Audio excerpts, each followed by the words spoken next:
the Sri Lankan people, irrespective of what community they belong to, were forced to forget their identities. The only identity that dominated during those nearly 5 centuries, I would say, was the identity with the Western conquerors. Each one imposed, we had 3 conquerors. Each nation imposed their religions upon us, their languages, The school network mainly taught the language of the rulers, and the Sri Lankan people as a whole had lost their identity. In order to move forward as an independent, strong nation, I would say we needed to regain our national identity. And for that, the easiest and quite definitely the most effective vehicle was the vehicle of the language of the majority of the people. This was given due place, but where we went wrong was that the languages of the other communities, it was mainly 2 others, Tamil language and English, which was spoken by the Burgher people. Tamil was spoken by the Tamil as well as the Muslim people, I would say.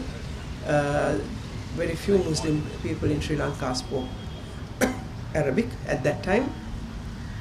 That these languages were not given their rightful place.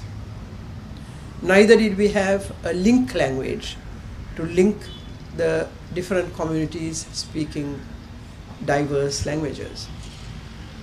India resolved this problem. The official language, they did not have a state language.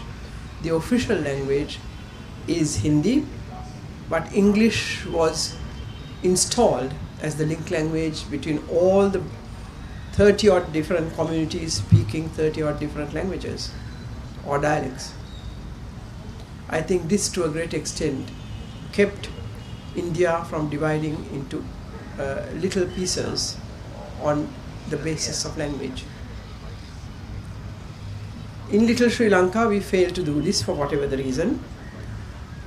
And very early in the piece, this gave a reason for the Tamil political groups to demand equal status for their language, quite justifiably.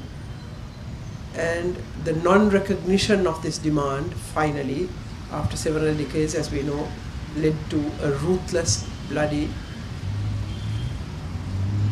civil war. And then not only did they demand language, but they demanded lots of other things and even a separate state.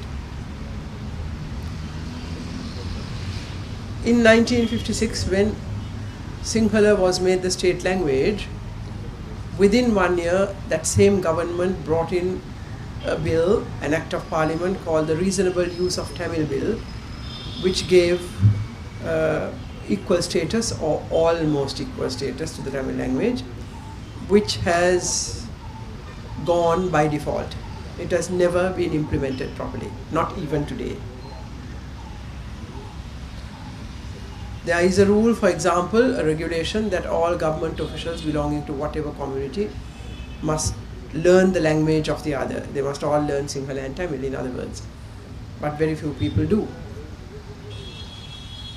There is a regulation that they will not get their promotions unless they are well versed in the other language.